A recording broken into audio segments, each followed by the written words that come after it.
نحمده ونستعينه ونستغفره ونؤمن به ونتوكل عليه ونعوذ بالله من شرور أنفسنا ومن سيئات أعمالنا من يهد الله فلا مضل له ومن يضلل فلا هادي له أشهد أن لا إله إلا الله وحده لا شريك له وأشهد أن سيدنا ونبينا ومولانا محمدا عبده ورسوله أرسله ربه بالحق بشيرا ونذيرا وداعيا إلى الله بإذنه وسراجا منيرا صلى الله تعالى عليه وعلى آله وصحبه وبارك وسلم تسليما كثيرا أما بعد فأعوذ بالله من الشيطان الرجيم بسم الله الرحمن الرحيم أولم نعمركم ما يتذكر فيه من تذكر وجاءكم النذير فذوقوا فما للظالمين من نصير. கணியத்திற்குரிய அல்லாஹ்வின் நல்லடியார்களே, திருமறையிலே ஒரு வசனத்திலே அல்லாஹ் சொல்வான், வஜாஅக்குமுன் நதீர். இந்த உலகத்திலே வாழ்ந்தபோது உங்களுக்கு எச்சரிக்கக்கூடியவை வந்தே இருக்கிறது என்று அல்லாஹ் சொல்கிறான். இது யாரை குறித்து சொல்கிறான்? நாளை மறுமையிலே தவறு செய்த மனிதன் அல்லாஹுக்கு முன்னால் சில சாக்கு போக்குகளை சொல்லுவான். தான் செய்த தவறுகளுக்கு ஏதாவது ஒரு சாக்கு போக்கு சொல்லி தப்பிப்பதற்கு சொல்லும்போது தான் இந்த வசனத்திலே அல்லாஹ் இதை சொல்கிறான். வஜாஅக்குமுன் நதீர், நீ படிப்பினை பெறும் அளவிற்கு உனக்கு நாம் ஆயிலையும் கொடுத்திருந்தோம், உன்னிடம் எச்சரிக்கைகளும் வந்துதான் இருந்தன. ஆனாலும் கூட நீ அதையெல்லாம் பொருட்படுத்தாமல் உலகத்திலே மனம் போன போக்கில் வாழ்ந்தாய். இன்றைய தினம் இந்த வேதனையை நீ சுவைக்க வேண்டியதுதான் என்று அந்த வசனம் நம்மை எச்சரிக்கை செய்கிறது. அருமையானவர்களே, இந்த ஆயத்திலே சொல்லப்பட்ட நதீர், எச்சரிக்கையாளர் என்றால் என்ன கருத்து? குர்ஆன் விரிவுரையாளர்கள் பல விளக்கங்களை சொல்லுவாங்க. எல்லா விளக்கங்களுமே பொருத்தமானவை தான். சிலர் சொல்லுவாங்க குர்ஆன் தான் எச்சரிக்கையாளர். இந்த குர்ஆன் நம்மை எச்சரித்து கொண்டேதான் இருக்கிறது. அல்லாஹுடைய தண்டனைகள் குறித்தும் அல்லாஹுடைய வேதனைகள் எப்படியெல்லாம் வரும் என்பதை குறித்து எச்சரிக்கிறது. அல்லாஹுடைய வேதனைக்குரிய உள்ளான அந்த சமுதாயங்களுடைய வரலாறுகளை குர்ஆன் சொல்கிறது. எனவே குர்ஆன் ஒரு பெரிய எச்சரிக்கக்கூடிய வேதம் என்று சிலர் சொல்வாங்க. வேறு சிலர் சொல்வாங்க, எச்சரிக்கையாளர் என்று சொன்னால் நபிமார்கள் தான். நமக்கு எச்சரிக்கையாளர் யார்? நபி ஸல்லல்லாஹு அலைஹி வஸல்லம் அவர்கள் தான். உலகத்திலே பாவம் செய்தால் என்ன நடக்கும் என்று எச்சரிக்கை செஞ்சாங்க. சிலர் சொல்லுவாங்க, எச்சரிக்கை என்பது நரக பயம், உலகத்திலே வரக்கூடிய தண்டனைகள், அதுதான் எச்சரிக்கை என்று சில பேர் சொல்லுவாங்க. இப்போ பார்க்குறோம், இன்னைக்கு உலகத்தில் எவ்வளவோ எச்சரிக்கைகளை அல்லாஹ் காட்டிக்கொண்டு தான் இருக்கிறான். அமெரிக்காவிலே ஒரு பெரிய தீ விபத்து, அதனுடைய முழு செய்திகளையும் நான் படிக்கவில்லை. மிக மோசமான பாதிப்பு என்கிற செய்திகளை மேலோட்டமாக பார்த்தேன். விஞ்ஞானத்தினுடைய உச்சத்தில் இருப்பதாக அமெரிக்காவுக்கு ஒரு பெருமை உண்டு இல்லையா? உலகத்தினுடைய ஆய்வுகளுக்கெல்லாம் நாசா தலைமைப்பிடமாக இருந்தாலும் கூட அல்லாஹுடைய தண்டனையையோ இயற்கை சீற்றத்தையோ மனிதனால் தடுத்து நிறுத்த முடியாது. கியாமத்துக்கு முன்னால நெருப்பு விரட்டும் என்ற ஹதீசுகள்ல இருக்குது. கியாமத்தினுடைய 10 அடையாளங்கள்ல ஒன்று நெருப்பு தான். 10 அடையாளங்கள் இருக்கிறது. அந்த 10 அடையாளங்கள்ல ஒரு அடையாளம் நெருப்பு. அது மக்களை விரட்டும் என்றே வருகிறது. இன்றைக்கு அது போன்ற ஒரு கோரமான ஒரு தீ விபத்தை தான் அமெரிக்கா சந்தித்திருக்கிறது. கடந்த 2 தினங்களுக்கு முன்னால சவுதியில ஏற்பட்ட மழையை பார்த்தோம். இதுவும் ஒரு எச்சரிக்கை தான். அங்க இருக்கிற அரசாங்கம் ஷரியத்தினுடைய எல்லா வரம்புகளையும் எரிந்துவிட்டு தூக்கி வீசிவிட்டு மார்க்கம்தான் எங்களை பின்னடைய செய்து விட்டது என்று நாக்கூசாமல் இளவரசர் சொல்கிறார். இத்தனை ஆண்டுகள் நாங்கள் பின்தங்கியதற்கு குர்ஆன் ஹதீஸ் என்கிற இந்த முழக்கம்தான் காரணம்னு சொன்னார். இன்னைக்கு அல்லாஹ் தஆலா எவ்வளவு பெரிய ஒரு தண்டனையை காட்டியிருக்கிறான். ஆனாலும் இந்த ஆட்சியாளர்களுடைய உள்ளங்கள் இறுகிய உள்ளங்கள், இதை கண்டெல்லாம் திருந்தவே போறதில்லை அவர்கள். இது போன்ற அழிவுகள் உலகத்தில் வந்து கொண்டேதான் இருக்கும். ஒரு வசனத்திலே அல்லாஹ் மிக தெளிவாக சொல்வான், வஇம் மின் கர்யத்தின் இல்லா நஹ்னு முஹ்லிகூஹா قبل يوم القيامة أو معذبوها عذابا شديدا. உலகத்தில் இருக்கிற சிறிய பெரிய எந்த நகரமானாலும் கியாமத்துக்கு முன்னால் ஒன்று அதை நாம் அழிப்போம் அல்லது அதன் மீது தண்டனையை இறக்குவோம். இப்போ நாம நிறைய நகரங்கள் பற்றி கேள்விப்படுறோமா இல்லையா? நிறைய எழுதுறாங்க, பேசுறாங்க. சென்னை ஒரு காலத்தில் இருக்காது. சென்னைக்கு மாத்திரம் அல்ல, எல்லா நகரத்தையும் அல்லாஹ் சொன்னா வஇம்மின் கர்யா, எந்த நகரமானாலும் கியாமத்துக்கு முன்னால் அழியும் அல்லது தண்டனை சந்திக்கும். இதெல்லாம் எச்சரிக்கை. இப்போ நம்ம அடிக்கடி பார்க்குறோம், கடல் ஊருக்குள் வந்து விடுகிறது என்று. எவ்வளவு நாள் நம்ம பார்க்குறோம், நம்ம அதையெல்லாம் வெறும் செய்தியாக பார்க்கிறோமே தவிர அல்லாஹ் சொல்றான் நதீர், எச்சரிக்குது இல்லையா? லேசா உள்ள வந்த தண்ணி கொஞ்சம் அதிகமானா என்ன ஆகும்? ஒரு சுனாமியை நம்ம பார்த்தோமா இல்லையா? நதீர், இதெல்லாம் உலகத்தில் வருகிற இந்த மழை பெருவெள்ளங்கள், இந்த காட்டு தீ, இந்த கடல் உள்ள வர்றது எல்லாமே வஜாஅக்குமுன் நதீர், உங்களுக்கு எச்சரிக்கை வந்தே இருந்தது. மனுஷன் எல்லா எச்சரிக்கையும் மறந்துட்டான். எச்சரிக்கை என்பதற்கு உலமாக்கள் இன்னொரு தஃசீர் செய்வாங்க. அது என்ன? உங்களை சுற்றி இருக்கிறவர்கள் சொந்தங்களா இருக்கலாம், நண்பர்களா இருக்கலாம், இவங்கெல்லாம் உங்க கண் முன்னால மௌத்தாகிறாங்க இல்லையா, இது எச்சரிக்கையா? அப்படி ஒரு தஃசீர் சொல்லுவாங்க. நம்ம எத்தனை பேரை கொண்டு போய் கபூர்ல அடக்கிட்டு வந்தோம், இது எச்சரிக்கை இல்லாம வேறு என்ன? இப்போ ஒரு நாள் இங்க வரப்போகிறோங்கிற என்ன வந்தா அதான் பெரிய எச்சரிக்கை. நம்மை சுற்றி இருப்பவர்கள் மரணிப்பது இருக்கிறதே, அதுதான் எச்சரிக்கை என்று உலமாக்கள் விளக்கம் சொல்லுவாங்க. சிலர் சொல்லுவாங்க எச்சரிக்கைங்கிறது ஒரு மனிதனுக்கு தலையிலோ தாடியிலோ நரைமுடி வந்து விட்டால் எச்சரிக்கை. இந்த நரை எச்சரிக்குது, உன்னுடைய ஆயுட்காலம் முடிய நெருங்குகிறது என்பதை நரைமுடி எச்சரிக்கிறது. அதனாலதான் நரைமுடி வந்தால் உலமாக்கள் சொல்லுவாங்க அல்லாஹ் எனக்கு எச்சரிக்கையை அனுப்பிவிட்டான், இது மரண தூதுவன் என்று சொல்லுவான். நரைமுடி மரண தூதுவன். ஆனால் தாடியெல்லாம் நரைத்த பிறகும் கூட நாம் எவ்வளவு பாவங்கள் செய்கிறோம். இந்த எச்சரிக்கை நம்ம கண் முன்னால இருக்குது. இந்த எச்சரிக்கையை நாம மறக்கிறோமா இல்லையா? எவ்வளோ பெரிய எச்சரிக்கை இருக்கு அருமையானவர்களே. அதே போல சொல்லுவாங்க எச்சரிக்கை என்று சொன்னால் ஒரு மனிதனுக்கு பேரம் பேத்தி பிறக்கிறதும் எச்சரிக்கை தான். நம்முடைய பிள்ளைகளுக்கு குழந்தை பிறந்து நமக்கு பேரம் பேத்தி வந்துட்டா என்ன அர்த்தம்? இனி உலகத்தில் அவங்க தான் வாழணும், நீ வாழுகிற காலம் முடிஞ்சிருச்சு, நீ கபருக்கு போக வேண்டியதுதான். அது கூட எச்சரிக்கை தான். இப்படி எச்சரிக்கைக்கு எத்தனையோ விளக்கங்கள் சொல்லுவாங்க. அதுல ஒரு ஹதீஸ் புகாரி ஷரீஃப்ல வருது, வஜாஅக்குமுன் நதீர், உங்களிடம் எச்சரிக்கை வந்து விட்டது.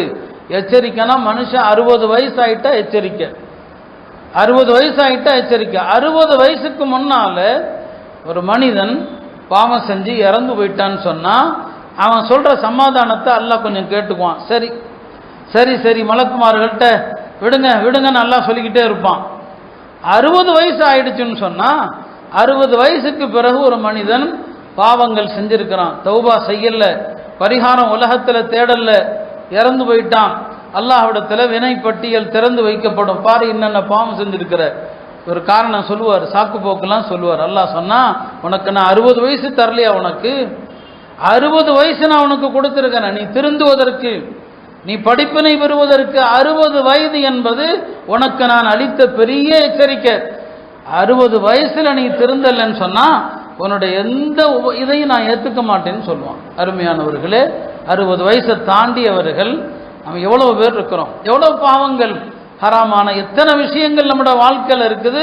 60 வயசுக்கு அப்புறம் பயம் வந்துடணும், எச்சரிக்கை. அது இப்படி எச்சரிக்கை என்பதற்கு உலமாக்கள் நிறைய விளக்கங்களை தந்து கொண்டே இருப்பாங்க.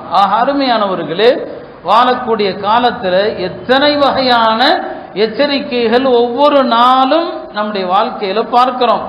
ஆனா திருந்துவதற்குத்தான் எனக்கு இடம் இல்லை. மனிதன் ஏமாளி. ஹதீஸ்ல வருதா இல்லையா? இப்ப நான் ஆரோக்கியமா இருக்கிறேன், ஏமாறுறான். ஆரோக்கியமா இருக்கிறேன், அமல் அப்புறம் செய்யலாம். இப்ப எனக்கு அவகாசம் இருக்குது, அப்புறம் அமல் செய்யலாம். இப்படியே தான் பெருமானார் சொல்லுவாங்க, மக்பூனுன், இந்த ஆரோக்கியம் இந்த அவகாசம் எல்லாம் நாளைக்கு இருக்குமான்னு சொல்ல முடியாது. காலையில ஆரோக்கியமா இருந்தாரு, நைட்டு தூங்குனாரு, பிரெயின் ஸ்ட்ரோக் ஆயிடுச்சு. காலையில நல்லா இருந்தாரு, நைட்டு தூக்குனாரு, ஹார்ட் அட்டாக் ஆயிடுச்சு. இதெல்லாம் நாம என்ன எதை அங்கும் இங்குமா கேள்விப்படுறோம்? அனுதினமும் கேள்விப்படுறோம். பக்கத்து வீட்டில் கேள்விப்படுறோம், உறவினர்கள் வீட்டில் கேள்விப்படுறோம். உலகமெல்லாம் இந்த செய்திகள் கேள்விப்பட்டு கொண்டே தான் இருக்கிறோம். ஆரோக்கியமா இருக்கிறதாக அவர் நினைச்சாரு, ஆனால் பார்த்தா திடீர்னு ஸ்ட்ரோக் ஆயிடுச்சு. ஆரோக்கியமாக இருப்பதாக நினைச்சாரு, திடீர்னு பார்த்தா அவருக்கு என்னங்க ஹார்ட் அட்டாக் ஆயிடுச்சு.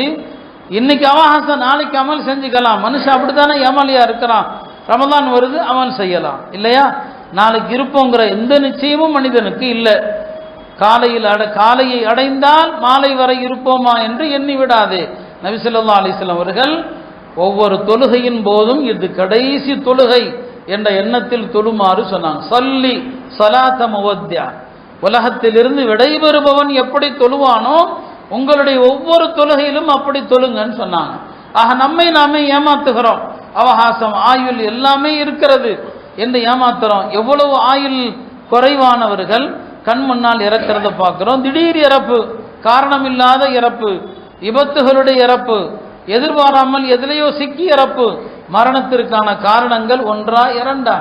அருமையானவர்களே, இவையெல்லாம் நம்மை சிந்திக்க வேண்டும். அல்லாஹ் உலகத்தில் எச்சரிக்கையை அனுப்பி கொண்டே தான் இருக்கிறான். எனவே தான் பெருமானார் ஸல்லல்லாஹு அலைஹி வஸல்லம் அவங்க காலையில மாலையில இந்த எண்ணத்தை நமக்கு உண்டு பண்ணிக்கிட்டே இருப்பாங்க. உலகம் போயிட்டே தான் இருக்குது. மகரிபுடைய நேரமானால் பெருமானார் ஸல்லல்லாஹு அலைஹி வஸல்லம் அவர்கள் ஓதிய நமக்கு கற்றுக் கொடுத்த ஒரு துவா இப்படியும் உண்டு. மாலையில சூரியன் மறைகிற நேரமாகிவிட்டால் அல்லாஹும்ம ஹாதா இக்பாலு லைலிக், இறைவா இதோ இரவு முன்னோக்கி வருகிற நேரம். வ இதுபாரு நஹாரிக், பகல் பின்னே செல்கிற நேரம். வ அஸ்வாத்து துஆத்திக், உன்னிடம் துஆ செய்யக்கூடிய மக்கள் எல்லாம் குரல்களை உயர்த்துகிற நேரம். வ ஹுதூரு ஸலவாத்திக், உன்னுடைய தொழுகைக்கான நேரம். ஃபக்ஃபிர்லி, என் பாவத்தை மன்னிப்பாயாக. இந்த துஆ எதை உணர்த்துது? மாலை நேரமானால் இன்றைய பொழுது முடிகிறது, இரவு ஆரம்பிக்கிறது. இப்படித்தான் காலையிலும் மாலையிலும் ஒரு பொழுது கடப்பத பாவமா நினை. முடிஞ்சு போச்சு, அவகாசம் முடிஞ்சிருச்சு. யாரெல்லாம் நான் தவறு செஞ்சிருக்கலாம், ஃபக்ஃபிர்லி, என் பாவத்தை மன்னிப்பாயாகன்னு சொல்லி ஹஜ்ரத் அலி ரலியல்லாஹு அன்ஹு அவர்கள் ஒரு முறை தன்னுடைய மக்களுக்கு உபதேசம் செஞ்சாங்க. தன்னுடைய மக்கள் கூட்டத்தை பார்த்து சொன்னாங்க, மக்களை அறிந்து கொள்ளுங்கள், அத்துன்யா முத்பிரா, துன்யா பின்னால போய்கிட்டே இருக்குது. வல் ஆகிரத்து முக்பிலா, ஆகிரத்து முன்னால வந்துகிட்டே இருக்குது. இந்த உலகத்தில் ஆகிரத்துக்காக வாழக்கூடிய மக்களும் இருக்கிறாங்க, துனியாவுக்காக வாழக்கூடிய மக்களும் இருக்கிறாங்க. நீங்க ஆகிரத்துக்காக வாழக்கூடிய மக்களாக ஆகிவிடுங்கள் என்று சொன்னாங்க. இப்ப இதுதான் சஹாபாக்கள் நமக்கு வாழ்ந்து காட்டிய வாழ்க்கை. இதுதான் இந்த உலகத்தில் நமக்கு அதுதான் இது. பெருமானார் ஸல்லல்லாஹு அலைஹி வஸல்லம் அவங்க ஒரு முறை சஹாபாக்களுக்கு சில நேரங்களில் பெருமானாருடைய போதனைகள், அவங்க உபதேசங்கள் வழியாக போதனை செய்கிற மாதிரி சில விஷயங்களை விளக்கியே காட்டுவாங்க. ஒரு நாள் நபி ஸல்லல்லாஹு அலைஹி வஸல்லம் அவங்க ஒரு கோடு போட்டாங்க, ஒரு சதுர கோடு போட்டாங்க. அந்த சதுர கோட்டை ஒட்டி நடுவில் ஒரு நீளமான ஒரு கோடு போட்டாங்க. அந்த பக்கம் இந்த பக்கம் சின்ன சின்ன கோடு போட்டாங்க. சதுரத்துக்கு வெளியில ஒரு நீளமான கோடு போட்டாங்க. பிறகு சொன்னாங்க, நடுவில் இருக்கிற கோடு இருக்கிறதே அதுதான் மனுஷன். அவனுடைய வலது பக்கம் இடது பக்கம் இருக்கிற கோடுகள் இருக்கிறது, இதெல்லாம் அவனை சூழ்ந்திருக்கிற ஆபத்துகள். அவனை சூழ்ந்திருக்கிற ஆபத்து, எந்த ஆபத்து எப்போ வரும்னு தெரியாது. இந்த சதுரத்துக்கு வெளியில் இருக்கிற கோடு இருக்கிறது, இது மனிதனுடைய ஆசைகள். மனுஷன் ஆசைப்படுறான், 200 வருஷத்துக்கு ஆசைப்படுறான் மனுஷன். அவன் சம்பாதிக்கிறத பார்த்தா, வீடு கட்டுறதை பார்த்தா, வியாபாரம் செய்யறது, காலையில மாலையில தூக்கம் இல்லாம சாப்பிடாம அவனுடைய உழைப்பை பார்த்தா 60 வருஷத்துக்கு வாழ்ற மாதிரி தெரியல. 600 வருஷத்துக்கு உழைக்கிறான். ஆசை, அதை இதை வாங்கணும். உலகத்தில் புதுசா ஒரு கார் வந்தா வாங்கணும், புதுசா ஒரு பைக் வந்தா வாங்கணும், ஆசைகள். ஆனா இந்த ஆசைகளை அனுபவிக்கிறதுக்கு முன்னால அவனுடைய தவணை முடிந்து விடுகிறதுன்னு சொன்னான். இதுதான் வாழ்க்கை. ஆசைகள் எக்கச்சக்கமா இருக்குது, ஆனா அதுக்கு முன்னால மரணம் வந்து விடுகிறது. பெருமானார் ஸல்லல்லாஹு அலைஹி வஸல்லம் அவர்கள் இப்படியெல்லாம் நமக்கு அழகான முறையில் இந்த உலகத்தை நமக்கு காட்டினாங்க. எச்சரிக்கைகள் நிறைய வந்து விட்டது. அருமையானவர்களே, இதையெல்லாம் சொல்ல காரணம், சங்கையான ரமதான் நமக்கு நெருங்கி விட்டது. ரமதானுக்கு முன்னால நம்மளை முதல்ல சுத்தப்படுத்தணும். ரமதானுக்கு முன்னால ஆயத்தமாகிறது ஒன்று இருக்கிறதா இல்லையா? ஆக நம்முடைய வாழ்க்கையை முதல்ல இந்த உலக மோகம், உலக ஆசைகள், விருப்பங்கள், அதிலிருந்து நம்மை மாற்றணும். இன்றைக்கு திடீர் மரணங்கள் என்பது யாருக்கும் எப்போது வேண்டுமானாலும் வரலாம். யாரும் உறுதியாக இன்றைக்கு சொல்ல முடியாத அளவுக்கு மரணத்தினுடைய காரணங்கள் நிரம்பி இருக்கிறது. அருமையானவர்களே, நாம இவ்வளவு ஆபத்தான காலத்தில் வாழ்றோம். எந்த நேரத்தில் எது தாக்குன்னு சொல்ல முடியாத காலம். பாவங்கள் எக்கச்சக்கமா நம்முடைய கணக்கில் இருக்குது. ஆனால் நாம் நம்பிக்கிட்டு இருக்கிறோம் சொர்க்கம் போவோம்னு சொல்லி. கொஞ்சம் யோசிச்சு பாருங்க, சஹாபாக்களுக்கு சொல்லப்பட்ட மாதிரி நம்ம எல்லாம் உறுதியாக சொர்க்கவாதிகள், நம்முடைய பெயரை சொல்லி இப்போலாம் இன்னார் சொர்க்கவாதி அப்படின்னு சொல்லியிருந்தா நாம் இந்த துனியாவில் என்ன பண்ணியிருப்போம்னு யோசிச்சு பாருங்க. ஆனால் சஹாபாக்களுடைய வாழ்க்கையை பாருங்க, ஒவ்வொரு சஹாபியுடைய பெயரை சொல்லியும் நபி ஸல்லல்லாஹு அலைஹி வஸல்லம் சொர்க்கவாதின்னு சொன்னாங்க. உஹது மலையில் ஏறுறாங்க இல்லையா, அபூபக்கர் கூட ஏறுறாங்க, உமர் கூட ஏறுறாங்க, உஸ்மான் கூட ஏறுறாங்க, 4 பேர் மலையில் இருக்கிறாங்க. உஹது மலை யாரெல்லாம் வந்திருக்கிறார்கள், அல்லாஹ்வுடைய தூதரும் இந்த தோழர்களும் வந்திருக்கிறாங்களேங்கிற சந்தோஷத்தில் ஆனந்தத்தில் மலை குலுங்குது. பெருமானார் சொன்னாங்க, உஸ்புத் உஹத், உஹதே குலுங்காதே, அமைதியாக இரு. உன் மீது ஏறி இருப்பது யார்? ஒரு நபியுன், ஒரு சித்தீகுன், ஒரு ஷஹீதான். ஒரு இறை தூதர், ஒரு சித்தீக், 2 ஷஹீதுகள் ஏறி இருக்கிறோம் சொன்னாங்க. பாருங்க, 3 தோழர்களுக்கும் பெருமானார் தன்னுடைய புனித நாவால அழகான பட்டம் கொடுக்கறாங்க. அபூபக்கர் யார்? சித்தீக். அவர் வந்திருக்கிற உமரும் உஸ்மானும் யார்? ஷஹீது. என்ன அர்த்தம்? இவங்க 2 பேரும் கொல்லப்பட்டு தான் மௌத்தாவாங்க அப்படின்னு அவங்க முன்னாலேயே சொல்றாங்க. நம்மள யாரையாவது பார்த்து நீ தீனுக்காண்டி ஷஹீத் ஆயிடுவோப்பா அப்படின்னு சொன்னா ஐயோ ஏங்க அப்படி சொல்றீங்கன்னு பதறி போயிடுவோம் இல்லையா? யோசிச்சு பாருங்க, பெருமானார் அவங்க 2 பேர்த்தையும் தான் சொல்றாங்க ஷஹீத். வாழும் போதே சொல்லிட்டாங்க இவங்க இயற்கையா இல்லை, கொல்லப்படுவார்கள் அப்படின்னு சொன்னாங்க. அபூபக்கரும் உஸ்மானும் பதட்டம் அடைஞ்சாங்களா? ஏதாவது பதட்டம் இருந்துச்சா? இல்லை இல்லையா? அப்போ அவங்க அதுக்கு காத்திருந்தாங்க, அதுக்கு தான் முத்தானம் இல்லையா? ஹுஜ்ரத் உமர் அவர்கள் தன்னுடைய கடைசி ஹஜ்ஜை முடிச்சுட்டு வரும்போது மதீனாவை நெருங்கும் போது அதான துவா செஞ்சாங்க, அல்லாஹும்ம அர்சுக்னி ஷஹாதத்தன் ஃபீ சபீலிக், யா அல்லாஹ் எனக்கு உன்னுடைய பாதையில் ஷஹாதாவை கொடு, வஜஅல் மௌதி ஃபீ பலதி ரசூலிக், என்னுடைய மரணத்தை உன்னுடைய நபியின் நகரத்தில் ஏற்படுத்து. அந்த துவா செஞ்ச 20 நாளில் ஷஹீத் ஆயிட்டாங்க உமர் அவர்கள். அப்போ என்னங்க பட்டம் கொடுக்குறாங்க இவங்கெல்லாம் ஷஹீதுகள் என்று. அப்படியானா அவங்க ஆகிரத்தை பற்றி கவலைப்படணுமா என்ன? ஹஜ்ரத் அபூபக்கரை பற்றி பெருமானார் சொன்னது கொஞ்சமா என்ன? மா நஃபஅனி மாலுன் மா நஃபஅ அபூபக்கரின் மாலு அபூபக்கரின் கத், அபூபக்கருடைய செல்வம் எனக்கு பயனளித்தது போல எனக்கு யாருடைய செல்வம் பயனளிக்கலன்னு சொன்னாங்க. அப்படிப்பட்ட ஒரு உத்தம தோழர் தான் அபூபக்கர் இல்லையா? அபூபக்கர் அவர்கள் பெருமானார் இதை சொன்ன போது ஹஜ்ரத் அபூபக்கர் சித்திக் அழுதாங்க. யார சொல்லதா, என்னுடைய செல்வம் என்ன, நான் என்ன, இந்த செல்வம் எல்லாம் உங்களுக்காக தான். அப்படி எல்லா செல்வத்தையும் அல்லாஹ்வுடைய தூதருக்கு கொடுத்தாங்க. பெருமானார் அபூபக்கரின் ஃபில் ஜன்னா, அபூபக்கர் சொர்க்கத்தில் இருப்பார் அப்படின்னு ஒரு தடவை சொல்லல, பல தடவை சொன்னாங்க. ஒரு தோட்டத்தில் இருக்கிறாங்க, யாரோ கதவை தட்டுறாங்க, காவலாளி போய் பார்க்கிறாரு அபூபக்கர். பெருமானார் சொன்னாங்க, திறந்து விடுங்க, அவருக்கு சொர்க்கத்தை கொண்டு சுப செய்தி சொல்லுங்கள். சொர்க்கம் அறிவிக்கப்பட்ட பிறகு அந்த தோழர்கள் எப்படி இருந்தாங்க? சொர்க்கவாதி தான். அதனால அபூபக்கர் விரும்பியதை செஞ்சாங்களா, தன் நாடியதை செஞ்சாங்களா? இல்லை, பயம்தான், பயந்து வாழ்ந்தாங்க. சொர்க்கவாதின்னு அறிவிக்கப்பட்ட பிறகு பயந்து வாழ்றது எவ்வளோ பெரிய வாழ்க்கை அது! பயமுள்ள வாழ்க்கை தான். ஹராம் ஹலால்ல பேணுதல். ஆட்சி பொறுப்புக்கு வர்றாங்க, ஆட்சி பொறுப்பேற்ற அடுத்த நாள் தலைக்கு மேலே துணியை வச்சுட்டு போகிறாங்க அபூபக்கர் ரலியல்லாஹு அவர்கள். வழியில் ஹஜ்ரத் உமரும் அபூ உபைதாவும் பார்க்குறாங்க, என்ன கலீஃபாவாகி விட்டு துணி மூட்டையை தூக்கிட்டு போகிறீங்களேன்னு சொல்லி, என் குடும்பத்துக்கு யார் பணம் கொடுக்கறது செலவுக்கு, நான் சம்பாதிக்க வேண்டாமான்னு சொல்லி. அப்போ தான் சொன்னாங்க, நீங்கள் சம்பாதிக்க போயிட்டா யார் ஆட்சி அதிகாரத்தை பார்க்கறது? இறக்குங்க, மூட்டை இறக்குங்க, எல்லாரும் கூடி உங்களுக்கு ஒரு சம்பளத்தை நிர்ணயிக்கிறோம்னு சொல்லி பைத்துல் மாலிலிருந்து ஒரு சம்பளம் நிர்ணயிக்கப்பட்டது. அந்த சம்பளத்தில் மிச்சமான பைத்துல் மாலில் சேர்த்துருவான். மிச்சமான எவ்வளவு பேணுதலான வாழ்க்கை! கொஞ்சம் கூட ஹராம் அப்படிங்கிறது அவங்க வாழ்க்கையில் கொஞ்சம் கூட கிடையாது. சொர்க்கம்தான். சொர்க்கம் உறுதி செய்யப்பட்ட பிறகு உலகத்தில் எப்படி வேணாலும் உள்ள வாழ்க்கை இல்லை, அவங்க வாழல. இதெல்லாம் அவங்களுடைய வாழ்க்கை. நம்ம எப்படி இருந்திருப்போம்? நமக்கு சொர்க்கம் என்று நம்முடைய பெயரோடு சொல்லப்பட்டிருந்தா எவ்வளோ பயம் அவங்களுடைய வாழ்க்கையில். பயந்து பயந்து பயந்து தான் அவங்களுடைய மரணத்தின் கடைசி நொடி வரைக்கும் பயந்து தான் வாழ்ந்தாங்க. ஹஜ்ரத் உமர் யாரு? பெருமானார் ஸல்லல்லாஹு அலைஹி வஸல்லம். நான் பல தடவை சொல்லியிருக்கேன், ஒரு இடத்துல இல்லை பல இடத்துல சொல்லுவாங்க, உமரே நீங்கள் வந்தால் அந்த பாதையில் சைத்தான் வர்றதே இல்லை, ஓடி போயிடுவான் நீங்கள் வந்தா. ஒரு முறை ஹஜ்ரத் உமர் பெருமானார் வீட்டுக்கு வந்தாங்க. வெளியில் நிற்கும் போது உமர் கேட்குறாங்க, நபி வீட்டில், ரசூல் ஸல்லல்லாஹு அலைஹி வஸல்லம் வீட்டில் மனைவியர் சத்தம் போட்டு பேசுகிறாங்க, கேட்குது. உமர் தான் உள்ளே போகிறாங்க. சத்தம் அடங்கிடுது, எல்லாம் அப்படியே அடங்கி ஒடுங்கிடுறாங்க. இப்போதான் உமர் கேட்பாங்க, உமர் அந்த பெண்களை பார்த்து கேட்பாங்க, அல்லாஹ்வுடைய விரோதிகளே, அல்லாஹ்வுடைய தூதரை விட இந்த உமர் மீதான் உங்களுக்கு பயம், பெருமானார் இருக்க சத்தத்தை உயர்த்தி பேசுறீங்க, உமர் வந்ததும் சத்தத்தை தாழ்த்துவீங்களான்னு சொல்லி. அப்பையும் பெருமானார் சொல்லுவாங்க, ஆம் உமரே, நீங்க இருக்கிற இடத்துல சைத்தான் இருக்க மாட்டான், அதனால நீங்க வந்தா சத்தத்தை தூக்குறான், நீங்க வந்தா சத்தத்தை அடங்கி போகுதுன்னு சொன்னாங்க. அப்ப எவ்வளவு பெரிய அந்தஸ்து ஹஜ்ரத் உமர் ரலியல்லாஹு அன்ஹு அவர்களுக்கு. பெருமானார் ஸல்லல்லாஹு அலைஹி வஸல்லம் அவர்கள் உமர் அவர்களை பாராட்டி சொன்ன ஹதீஸுகள் கொஞ்சம் இல்லை, அவ்வளவு பாராட்டுகளை பெற்ற உமர் எப்படி வாழ்ந்தாங்க. மரண நேரத்தில் குத்தப்பட்டாங்க, அபூ லுலுஆங்கிற ஒரு மஜூசி குத்திட்டான்.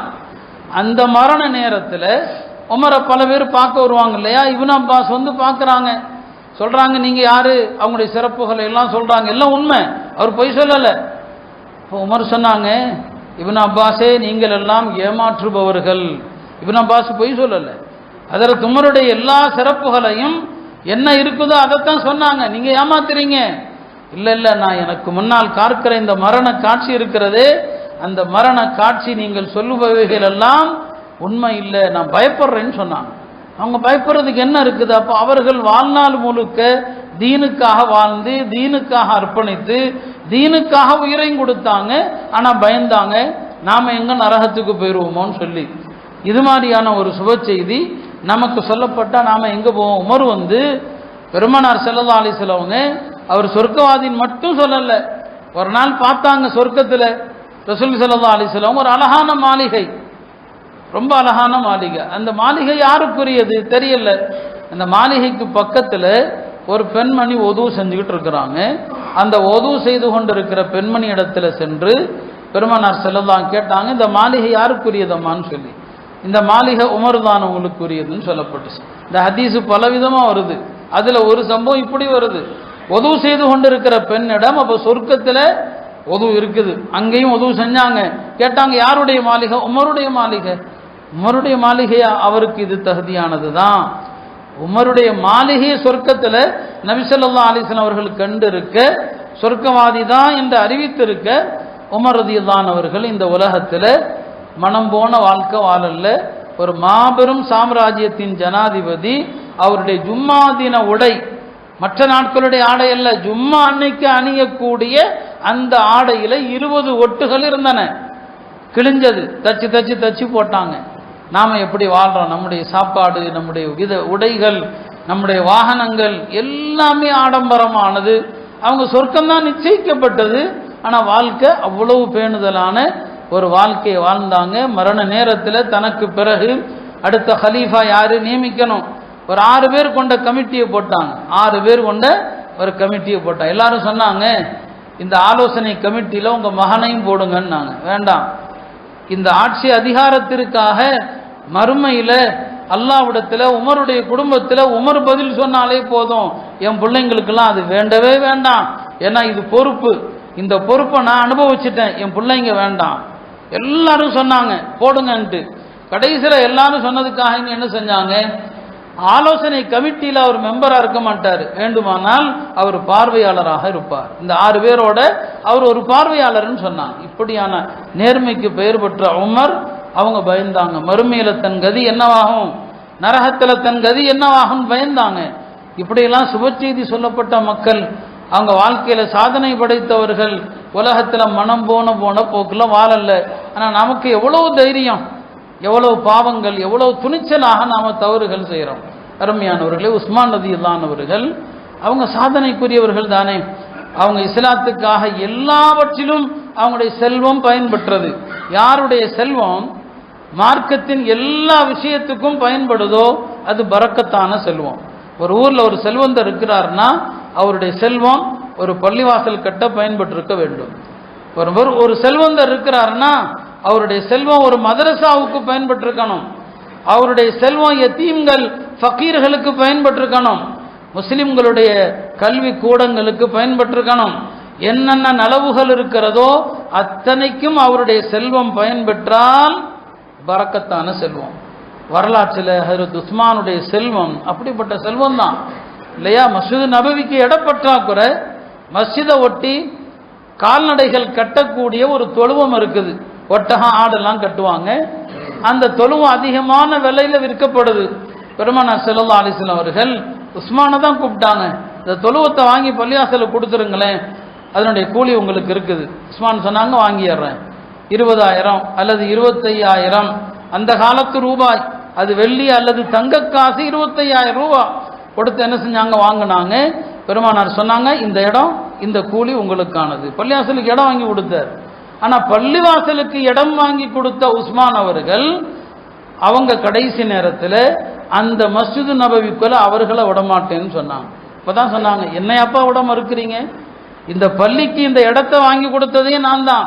இப்போ என்ன அர்த்தம், நாம் செஞ்சாலும் நமக்கு சோதனை வரும், நாம் பாடுபட்டிருப்போம், அர்ப்பணிப்பு செஞ்சிருப்போம், ஆனால் சோதனை வரும். அதைத்தான் சொன்னாங்க, இந்த இடமே நான் தான் வாங்கி கொடுத்தேன்னு சொல்லி.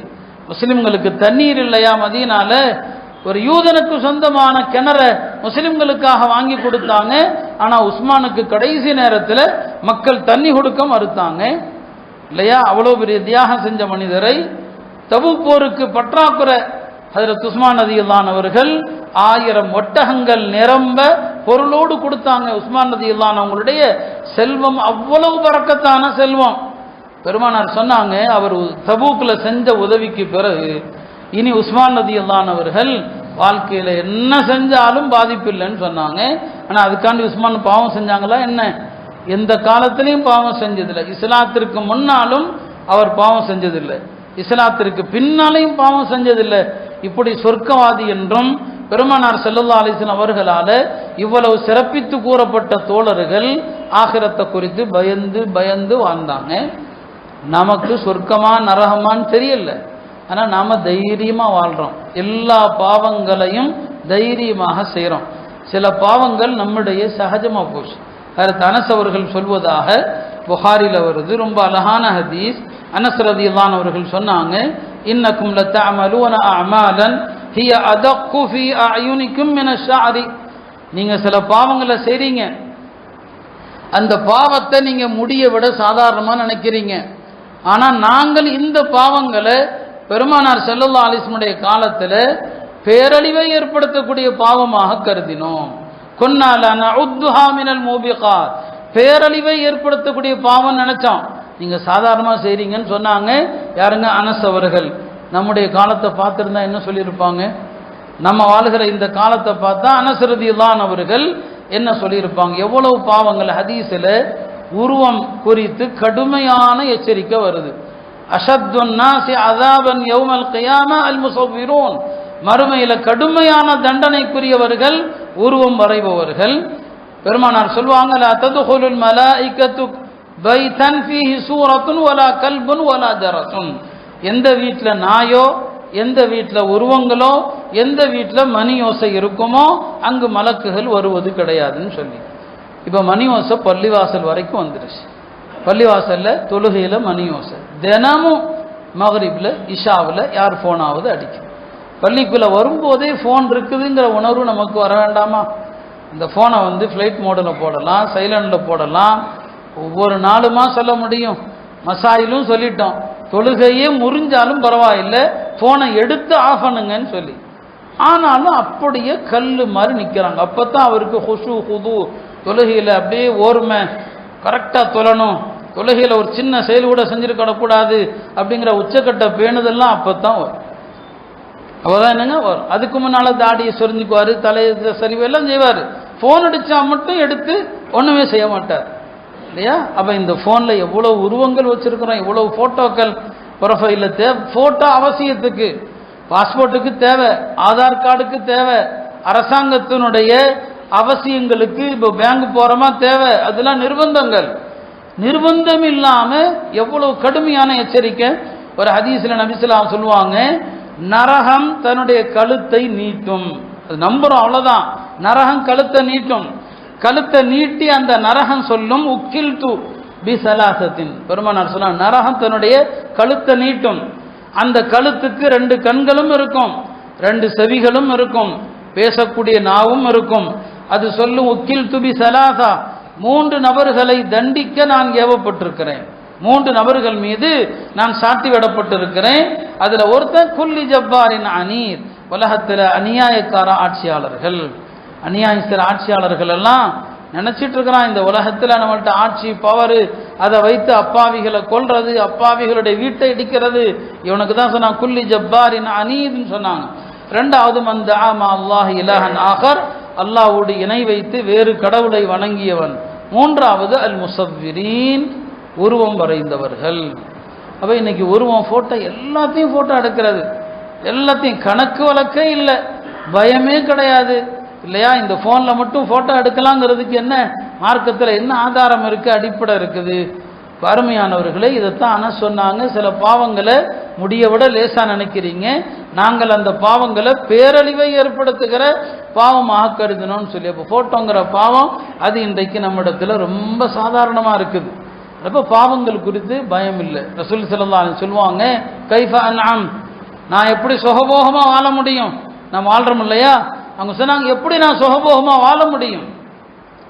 சூர் ஊதக்கூடிய மலக் சூரை வாயில வச்சிட்டார் சரிங்களா? வாயில வச்சிட்டார். அல்லாஹ்வுடைய ஆணைக்கு காத்திருக்கிறார், எப்போது வேண்டுமானாலும் ஊத போகிறார். உலகம் அந்த முடிவு நிலைக்கு வந்துருச்சு. நாம் வாழுகிற காலத்தில் நான் ஏற்கனவே சொல்லியிருக்கிறேன், உலகம் கிழட்டு பருவத்தில் இருக்கிறது. ஆதம் அலைஹிஸ்ஸலாமுடைய காலத்தில் உலகம் குழந்தை பருவமாக இருந்தது இல்லையா? நமக்கு முன்னால் வாழ்ந்தவர்கள் காலத்தில் அது இளமை பருவத்தில் இருந்துச்சு. இந்த உம்மத்துடைய காலத்தில் இது கடைசி உம்மத்து, இனி கியாமத்து தான், இனி நபி இல்லை. இப்போ உலகம் கிழட்டு பருவத்தில் இருக்குது. இந்த கிழட்டு உலகத்தை தான் நாம் ரசிக்கிறோம். இதுக்காக தான் நமக்கு இடையில போட்டி பொறாமைகள், சண்டைகள், அடிதடிகள். சொன்னாங்க, இந்த உலகத்தை நான் எப்படி ரசிக்க முடியும்? சூர் ஊதக்கூடிய மலக்கு சூற வாயில வச்சிட்டாருன்னு சொன்னாங்க. அருமையானவர்களே, அல்லாஹ்வுடைய தூதரவர்களும் அவங்களுடைய உத்தம தோழர்களும் இந்த அளவுக்கு நரகத்தையும் ஆகிரத்தையும் பயப்படுறாங்க. உலக வாழ்க்கையில பேணுதலா இருக்கிறாங்க. நாம எல்லா பாவமும் செய்து விட்டு எந்த பயமும் இல்லாமல் இருக்கிறோம். இதே நிலையில மரணம் வந்தா நம்முடைய நிலைமை என்ன என்று யோசிப்பதில்லை. எனவே ரமதானுக்கு முன்னால் பாவங்களிலிருந்து தௌபா செய்வோம். இந்த மாதிரியான சின்ன பெரிய பாவங்கள், சிறிய பாவங்கள் அத்தனை விடுங்க. தேவையில்லாமல் போட்டோ எடுக்காதீங்க. இப்படிதான் குழந்தைகளுடைய போட்டோ வைக்கிறது ப்ரொஃபைல்ல. அந்த குழந்தையினுடைய போட்டோவை லட்சக்கணக்கான மக்கள் பார்க்குறாங்க, அதில் கந்திஷ்டி படும். அந்த குழந்தைக்கு வரக்கூடிய அத்தனை முசீபத்துகளுக்கும் காரணம் அதுதான். என்ன தேவை இருக்குது? இது இந்த குழந்தைய வைக்க வேண்டிய அவசியம் என்ன இருக்குது? எனவே தேவையில்லாத காரியங்கள் என்று ஒரு பக்கம், பாவம் என்பது ஒரு பக்கம். இந்த பாவங்களில் இருந்தெல்லாம் நம்ம மீண்டு அல்லாஹ்ட்ட தூய்மையானதான் அல்லாஹ் நம்முடைய தௌபாக்களை ஏற்றுக்கொள்றான். பாருங்க, மக்கா மதீனா உட்பட எல்லா இடங்களிலும் சினிமா தியேட்டர்களும் ஆபாசங்களும் வந்து விட்டதனுடைய விளைவு தான் அங்கேயே அச்சுறுத்தக்கூடிய இடி மழை பெஞ்சிருக்குன்னு சொன்னா உலகத்தில் அதுதான் அமைதி நகரம், பாதுகாப்பு நகரம். அங்கேயே அதாபு இறங்குற அளவுக்கு பாவம் நடக்குதுன்னா அல்லாஹ்வுடைய கோபம் எந்த அளவுக்கு இருக்குன்னு யோசிச்சு பாருங்க. அல்லாஹ் பாதுகாக்கணும். உலகம் அத்தகைய ஆபத்துகளை தான் எதிர்நோக்கி இருக்கிறது. எல்லாம் அல்ல அல்லாஹ் எல்லா பாவங்களிலிருந்தும் மீண்டு ரமலானுக்கு முன்னால் தூய்மை அடைந்து ரமலானில் ஒப்புக்கொள்ளப்பட்ட நல்லறங்கள் செய்கிற தௌஃபீகை தந்துடுவானாக. உலக முஸ்லிம்கள் அனைவருக்கும் அமைதியான பாதுகாப்பான வாழ்க்கையை தருவானாக. ஆஃபிரு தஅவானா அனில் ஹம்துலில்லாஹி.